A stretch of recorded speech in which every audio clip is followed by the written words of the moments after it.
네, 안녕하세요. 저는 소개받은 박지환 변호사라고 하고요.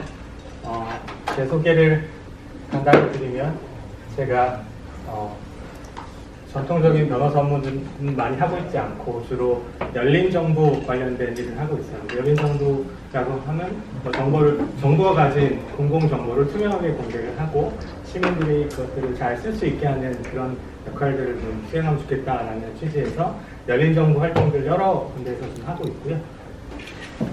저에 대해서 이렇게 조금 궁금하신 분은 제가 이게 사진이 좀 잘 나오나요? 8월 월간 로스쿨이라는 잡지가 있는데 이따가 저희 교보문고 가셔서 혹시 저에 대해서 조금 더 궁금하신 분은 제가 어떻게 공공 데이터와 열린 정보 활동에 좀 관심을 가지게 되었는지에 대해서 좀 잘 소개해 주셔서 8월호에 저는 그 출판사 아무 관계가 없습니다. 저 인쇄도 받고 있지 않고요. 그래서 관심 있으신 분들 혹은 로스쿨이나 아니면 공익변호사 쪽으로 진로를 고민하고 있는 친구들을 조금 상담을 해주실 일이 있으시면 제가 그런 관련된 내용들 좀 인터뷰를 했고 저한테 연락을 주셔도 제가 좀 설명을 해드릴 수 있을 것 같아요. 오늘 제가 말씀드린 부분은 길게 시간을 받지 못해서 한 15분 이내로 좀 짧게 말씀드릴까 하는데요. 크게 두 가지 말씀을 드리려고 합니다. 그래서 공공 데이터를 포함한 오픈 데이터라는 거가 무엇인지, 이게 우리 삶을 어떻게 바꾸는지에 대해서 간단히 설명드리고, 그럼 두 번째 파트에서는 그러면 오픈 데이터와 공공 데이터를 가지고 우리가 어떻게 교육적으로 좀 활용해 볼 수 있을지에 대한 좀 단초를 같이 좀 생각해 보고자 하는 그런 코너 두 가지 정도 마련해 봤고요. 먼저 오픈 데이터가 우리 삶의 방식이나 우리가 생각하는 방식에 어떤 영향을 끼쳤는지에 대해서 좀 생각을 해보면 좋을 것 같아요. 그래서 오픈 데이터라는 개념에 대해서 조금 다들 익숙하신가요? 공공 데이터 포털을 이용해 보신 분 혹시 여기 선생님들이 계신가요? 한 분들. 네, 감사합니다. 네, 그래서 공공 데이터를 포함해서 이제 저작권이나 이런 거에 전혀 무관하게 자유롭게 데이터를 활용할 수 있는 것들을 이제 오픈 데이터라고 하는데요. 제가 오픈 데이터가 우리 삶의 방식이나 생각하는 방식을 적어도 우리나라에서 가장 파워풀하게 바꾼 예를 딱 하나만 들으려고 하면 저는 그 버스 시간을 알려주는 앱, 지하철 시간을 알려주는 앱이 공공 데이터를 기반으로 서비스가 되잖아요. 제가 서치를 해보니까 예전에는 이렇게 시내버스 시간표를 인쇄해 놓은 거를 가지고 언제 버스가 올지에 대해서 생각을 했다면 최근에는 그런 시간이 많이 줄어들었죠. 그래서 여러분들이 공공 데이터는 오픈 데이터가 사회를 어떻게 바꿨느냐라고 얘기를 했을 때 가장 먼저 드는 사례가 이거고, 우리나라에서 적어도 공공 데이터가 삶의 질이나 삶의 방식을 바꾼 가장 좋은 사례로 이 버스 앱이나 지하철 앱에서 시간을 알려주는 그런 공공 데이터가 실시간으로 제공돼서 내가 원하는 버스가 언제 오는지, 저도 오늘 여기 오는데 굉장히 여기 자주 오는 곳이 아니라서 좀 어려움을 겪었는데 이 버스 앱에 도움을 많이 받았습니다.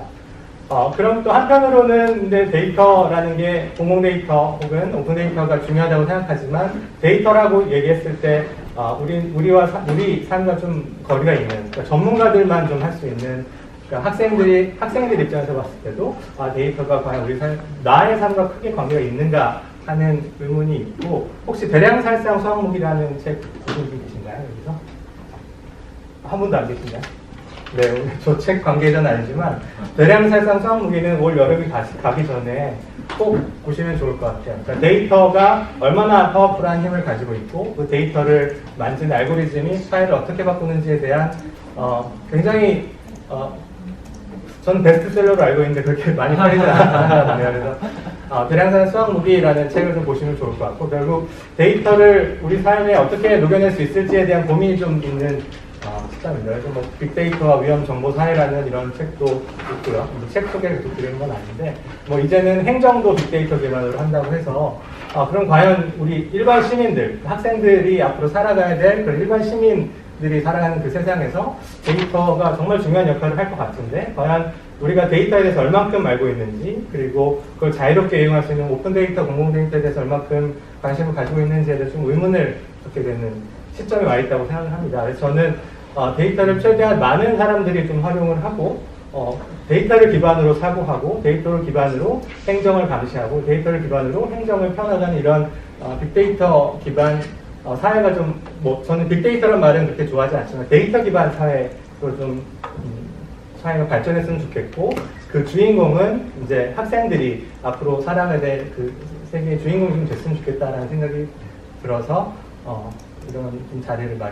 이런 자리에 좀 초청을 받게 된 것 같고요. 그리고 제가 관심 있는 주제를 딱 한 문단으로 표현하면 이 인파워 시티즌입니다. 그러니까 앞으로 디지털 시티즌십이라고도 하는데 시민으로서 살아가기 위한 최소한의 역량으로서 데이터를 좀 바라보자라는 그런 개념을 좀 잘 표현하고 있어서 이 인파워라는 말을 굉장히 좋아하는데요. 그래서 이제 자연스럽게 두 번째 오늘 이제 선생님들께서 같이 고민해 보실 주요 내용들에 대해서 제가 약간 앞부분 설명을 드리고 싶은데 그러면 인파워 시티즌을 어떤 식으로 하면 좋을까? 학생들에게 공공 데이터, 오픈 데이터를 어떤 식으로 가르치면 좋을까 하는 그 얘기를 아주 짧게 하고 제 순서를 마무리하도록 하겠습니다. 제가 왜 이 말씀을 드리냐면 혹시 이분 아세요? 이 사진이나 원래 지금 쓰고 계신 그 버스 앱이나 지하철 앱은 지금 카카오가 인수를 했죠. 근데 최초에는 서울버스라는 혹시 기억하시는 분 계세요? 아이폰이 처음 도입될 때 서울버스라는 앱이 굉장히 인기가 많았고 그거를 오른쪽에 있는 친구 혹시 이름 아시나요? 이 친구? 학생, 이 당시 고등학생이었습니다.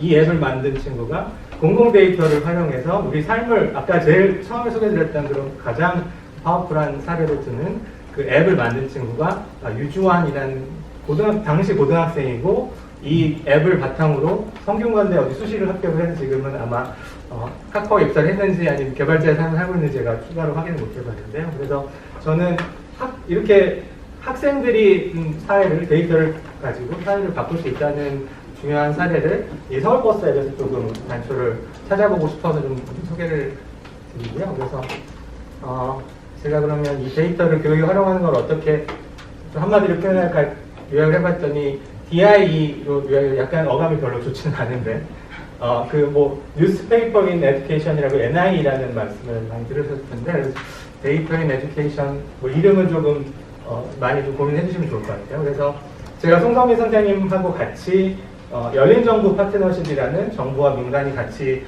정책을 만드는 그런 논의 단위체가 있는데 거기에 지금 이제 참여를 하고 있고 저희가 정부에 제안한 오픈 데이터를 교육적으로 활용해보자라고 행안부와 교육부에 제안을 드렸어요. 이게 받아들여질지는 이제 8월 말까지 결정이 될 텐데 지금 지금까지 말씀드린 내용을 좀 잘 이건 송성민 선생님이 직접 정리를 해주신 부분인데요. 그래서 송 선생님에게 저작권이 있는 부분이긴 하지만 제가 간단히 소개를 시켜드리겠습니다. 데이터 리터러시, 데이터를 가지고 사고하고 데이터를 기반으로 뭔가 활동을 하는 삶을 살아가는 그런 데이터 리터러시가 굉장히 중요한 소양임에도 불구하고 교육 과정이나 아니면 일반 그런 교육 과정을 통해서는 이게 잘 소화되고 있지 않고 그 중요성에 비해 좀 가벼이 여겨진다라는 저희 문제의식을 가지고 어떤 방식으로 그러면 학교나 일상생활에서 데이터를 좀 교육적으로 활용할 수 있을지에 대해서 고민을 좀 하다가 일단은 정부에 문제를 제기한 상태입니다. 그래서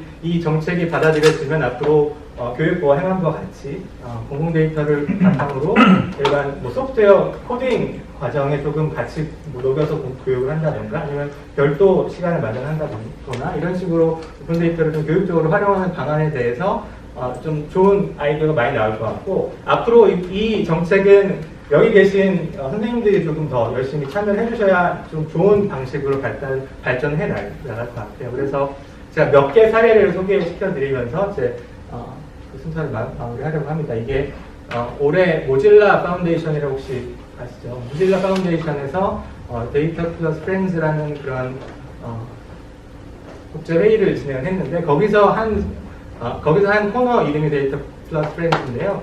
별건 아닙니다. 그러니까 여기 오신 분들이 요 정도 되는 방에 모여서 데이터를 기반으로 서로 논쟁을 하고 서로 사고를 하는 연습을 하는 아주 간단한 교육 과정이었어요. 저는 이게 일단 첫 단계로서 데이터를 기반으로 뭔가 얘기를 하는 좋은 사례가 될 수 있을 것 같아서 일단 소개를 해드리고 이게 자세한 내용은 나와 있지 않는데 지금 이렇게 보여드리는 요런 형태로 데이터를 바탕으로 좀 사고를 해보는 연습을 하는 그런 일종의 작은 소그룹 모임을 좀 진행을 해보면 어떨까라는 생각이 듭니다. 첫 시작으로서. 그래서 당면 문제가 무엇인지, 문제 해결을 위한 활용한 데이터는 무엇인지, 그리고 데이터 분석 방법. 오늘은 데이터 분석 방법에 대해서 조금 배우실 텐데 어떤 분석 방법을 사용했고 어떻게 문제 해결을 기여했는지 이런 식으로 조금 문제를 데이터를 기반으로 생각해보는 어떤 주제도 좋을 것 같아요. 사회에서 발생하는 여러 문제들을 이런 데이터를 기반으로 사고하는 그런 실험들을 학생들과 같이 해보면 어떨까 생각이 들고요. 요거는 혹시 멋쟁이 사전처럼이라는 코딩 교육하는 대학생 모임 혹시 아시는 분 계시는지 모르겠지만 그 친구들이 이제 컴퓨터가 없는 시골 분교에 가서 컴퓨터를 칠판에 써가면서 가르치는 그런 모임인데 저는 데이터 교육 이렇게 시작했으면 좋을 것 같아요. 처음에 데이터를 잘 모르는 친구들한테는 물론 이제 어린 친구들 대상으로 하는 사례긴 하지만 이런 식의 컴퓨터 없이도 얼마든지 데이터 교육을 할 수 있다는 걸 먼저 좀 보여드리고 싶고 그래서 아까 송 선생님 말씀해 주신 공공 데이터 관련 교육을 저희가 시험 삼아 올해 초에 한번 진행해 봤습니다. 그래서 서대문에 계시는 일반 시민들과 시민사회 활동가분들을 대상으로 공공 데이터 수집 단계에서 공공 데이터를 정제하고 시각화하고 사회 문제, 서대문이 처한 어떤 사회 문제를 데이터를 기반으로 좀 사고를 해보는 그런 조금 아까 처음에 소개해드렸던 데이터 교육보다는 약간 더 업그레이드된 교육을 진행을 했고요. 그래서 그 사진을 보여드리면 서대문 사회적 경제센터에서 이렇게 많은 분들이 지금 오늘 규모랑 좀 비슷한 것 같아요. 이 정도 모여서 앞에 엑셀 파일 하나 띄워놓고 데이터를 같이 정제하고 시각화하면서 공공 데이터를 좀 활용하는 그런 교육을 진행했는데 지역사회에서 굉장히 반응이 좋아서 올해 하반기에도 조금 비슷한 교육들을 진행을 해볼까 하고 그래서 이거는 이제 시민사회 대상 교육인데 학생들 대상 교육 과정도 같이 송동인 선생님이 고민하시는 것과 좀 연결해서 좀 좋은 커리큘럼을 그러니까 누구나 어떤 교사분들에도 쉽게 가르칠 수 있게끔 커리큘럼을 개발하는 게 저희 하반기 목표 중에 하나고요. 그래서 마지막으로 요 사례를 가지고 뭐 이런 식으로 하면 좋겠다라는 생각이 듭니다. 최근에 BMW 화재 사건 가지고 되게 말들이 많잖아요. 오늘 오면서도 저는 경기도에서 하는데 왔다 갔다 하면서도 BMW가 멈춰 있는 걸 굉장히 많이 봤어요. BMW 좋은 차인데요. 네. 그래서 지금 요 관련된 기사들을 한 2개 정도 인용을 했는데 제일 위쪽에 보시면 일단 데이터가 정확하지 않다는 얘기가 나오고 있어요. 그래서 BMW 화재 사건을 가지고 우리가 데이터 기반으로 어떤 교육이나 어떤 생각을 해볼 수 있을지에 대해서 그냥 제가 간단히 그냥 생각을 해본 거고 그걸 바탕으로 앞으로 좀 교육적으로 활용하는 부분에 대해서는 좀 같이 고민해봤으면 좋을 것 같아요. 그래서 첫 번째 보시면 37과 80 그러니까 화재 건수가 지금 다르다는 겁니다. 그러니까 학생들 예를 들면 지금 이 데이터를 어디서 찾을 수 있을지에 대한 고민도 같이 해볼 수 있을 것 같아요. 그러면 37건 올해 들어서 BMW가 불탄 건수 특정 모델이 불탄 건수가 37건인지 80건인지에 대해서 어떤 데이터가 더 정확한지에 대해서 학생들이 데이터 소스를 가지고 서로 논쟁을 해볼 수 있을 것 같아요. 37건이 맞는지 80건이 맞는지 지금 정보도 헷갈리고 있고 기자분도 잘 모르시는 것 같습니다. 그리고 그래서 이제 학생들이 그러면 이제 자연스럽게 공공 데이터 포털이라는 것도 가볼 수 있게 되겠고 거기에 제공되는 공공 데이터가 어떤 식으로 제공되는지 차량 화재를 담당하는 부처는 어딘지 이런 것들을 좀 자연스럽게 공부를 해볼 수 있을 것 같아요. 그게 가장 이거는 뭐 컴퓨터 스마트폰 가지고 얼마든지 활용해 볼 수 있는 그런 교육일 것 같고 두 번째가 조금 중요한데 차량 화재가 연간 5,000대인데 왜 BMW만 비난하냐라는 이런 문제의식이 있을 수 있을 것 같아요. 그러니까 우리가 BMW가 뭐 한 달에 1년에 현재까지 올해 80건이 불탔다고 한다면 그럼 이게 과연 많은 건수냐? 예를 들면 올해까지 불탄 건수가 연간 뭐 5,000대니까 절반이 지났으니까 뭐 2,500대 정도 불탔다고 한다면 80건이면 그게 과연 많은 것인가? 라는 의문이 있을 수 있겠죠. 그러니까 두 번째 같은 경우는 통계학적 지식이 조금 들어가는 대목입니다. 그러니까 첫 번째는 데이터가 무엇인지에 대한 가장 기본적인 얘기를 그러니까 통계적인 가공 보통 데이터를 가지고 가장 쉽게 할 수 있는 거는 이제 데이터 시각화 쪽을 많이 생각하시고, 파이썬을 가지고 데이터 뭐 수집하는 걸 좀 자동화한다거나 그런 대규모 데이터를 다루는 것도 생각을 하시는데, 제 생각은 학생들한테 조금 데이터 기반 사고를 하는 걸 조금 더 한 걸음 더 나아갈 수 있다고 한다면, 저는 통계를 바탕으로, 그러니까 5,000대 중에 BMW가 80대인데, 그러면 이걸 어떻게 많은 것인지 적은 것인지를 어떻게 얘기를 해볼 수 있을지 여러 통계적인 기준을 가지고 얘기를 해볼 수 있을 것 같아요. 그래서 BMW 화재 사건 하나 가지고도 데이터 기반으로 얼마든지 교육을 많이 할 수 있을 그런 좋은 꼭지가 될 수 있다고 생각이 되고, 그 배경에는 정부가 제공하고 있는 공공 데이터를 활용하는 여러 방법이 있을 수 있겠다는 생각이 들고 있습니다. 그리고 요거는 그냥 광고처 설명을 드리면, 이 근처에 뉴스타파라고 있어요. 제가 뉴스타파 분들하고 데이터 저널리즘 하시는 분들하고 같이 좀 활동을 하고 있는데, 그분들이 이런 좋은 BMW 마치 이제 리콜 관련돼서, 그러니까 이거는 공공 데이터를 가지고 어떻게 또 사회를 바꿀 수 있을지에 대한 또 하나의 예를 소개를 시켜드리는데, 이런 프로젝트들을 학생들이 좀 만들어보면 좋겠다라는 생각이 듭니다. 물론 이런 사이트를 만들기 위해서는 웹 개발 지식도 필요하겠죠. 근데 요새 개발 관련된 그런 교육들은 유튜브에서도 쉽게 찾아볼 수 있으니까, 보시면 지금 내 차가 결함이 있는지, BMW가 아닌 그냥 내가 가지고 있는 차가 어떤 결함이 있는지를 알고 싶은데 방법을 쉽게 알고 계세요? 공공데이터 포털도 지금 한 번밖에 안 들어가고 있고, 국토교통부 사이트에 가도 굉장히 찾기 어려울 겁니다. 그래서 그런 것들을 답답해하시는 뉴스타파 데이터 저널리즘 팀에서 내 차 결함이라는 이런 사이트를 만드셨고, 예를 들면 요 검색창에 BMW 520D라는 자기가 가지고 있는 차를 넣으면 내 차가 어떤 결함을 갖고 있고, 내 차 어떤 리콜이나 수리를 받아야 되는지를 바로 알려주는 사이트를 개발했어요. 그래서 내 차 결함이라고 검색을 하셔도 좋고, checkyourcar.newstafa.org로 가시면 됩니다. 그래서 지금 제일 문제가 되고 있는 BMW 520D에 대해서 제가 검색을 해봤더니 요 차인데요. 물론 이제 신차도 불타고 있고 옛날 차도 불타고 있긴 한데, BMW랑 저는 아무 관계가 없습니다. 보면 리콜이 21건 이렇게 되게 쉽게 정리가 돼 있죠. 근데 재밌는 거는 미국 제일 오른쪽에 보시는 게 미국 리콜이에요. 그러니까 리콜이 우리나라에서 같은 차가 세계적으로 다 팔리고 있기 때문에 여러 나라의 각 국가에서 공공 데이터 형태로 리콜 정보나 무상수리 정보들을 다 공개를 해주고 있습니다. 그래서 거기에 착안한 뉴스타파 데이터 저널리즘 팀은 국내에서 발표하는 공공 데이터를 보여드리는 것에 더해서 미국에서 제공하고 있는 리콜 정보는 어떤지까지 같이 보여드리고 있고, 미국 리콜은 12건, 우리나라 리콜은 21건, 무상수리는 없고, 또 재미있는 건 급발진 의심 사례는 아마 제가 어떤 데이터를 쓰셨는지 모르겠지만 파이썬 같은 거를 이용을 해서 급발진 관련된 사례들을 아마 수집하셨을 것 같아요. 그게 총 12건이라서 클릭을 하시면 이런 식으로 지금 제일 문제되고 있는 BMW의 그 가변 밸브 타이밍 시스템, 배출가스 제순환 밸브가 아마 불타는 이유라고 잠정 결론이 난 것 같은데, 이런 식으로 공공 데이터가 어디 있는지 모르는 공공 데이터를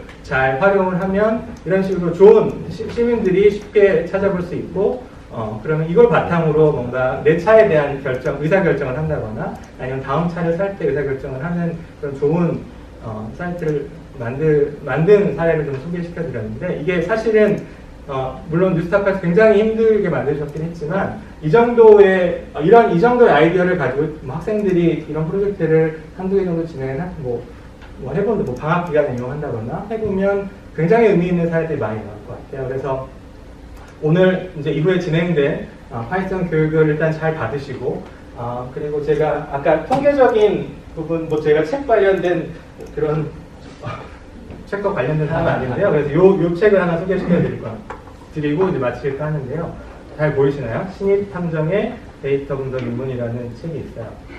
이게 절판은 일본에서 나온 책인데, 패키지로, 통계 패키지로 최근에 제일 많이 쓰는 패키지 알고 계신 분 있으세요?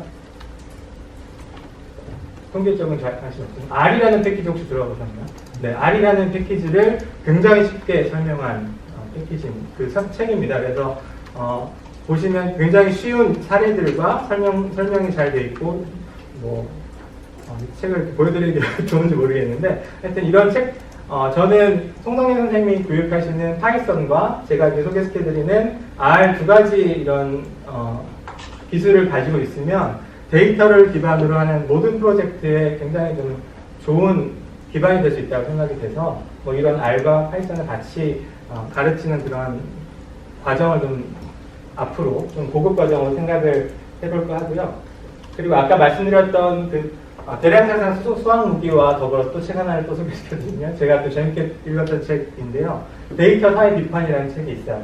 이 책은 굉장히 얇고 금방 오늘 교보문고 가셔서 사서 집에 가시면서 다 보실 수 있는 수준인데 아마 오늘 뭐 이거는 기술적인 얘기가 아니라 제가 모두에 말씀드렸던 데이터가 어떻게 사회를 바꾸고 시민들이 왜 데이터 교육을 받아야 되는지에 대한 좋은 그런 사례를 보여주는 책이라서 제목은 데이터 사회 비판이라는 책이고 서울과학기술대학교의 이광석 교수님께서 쓰신 글입니다. 그래서 이 글도 좀 오늘 가시면서 아직 올 여름에 가시기 전에 좋은 책을 좀 읽고 싶다고 하시면 제가 여러 책을 오늘 소개시켜드렸는데 제가 소개된 월간 노스프도 좀 생각을 해주시고 네, 데이터 사회 비판과 데이터 관련된 책들을 조금 보시면서 어떻게 이 교육 학생들과 데이터를 기반으로 같이 생각해보고 데이터를 기반으로 어떤 재밌는 교육을 해볼 수 있을지 좀 아이디어를 많이 내주시면 아마 우리 사회가 데이터 기반 사회로 나아가는 데 굉장히 큰 힘이 될 것 같습니다. 그럼 제 순서 여기까지 마치도록 하겠습니다.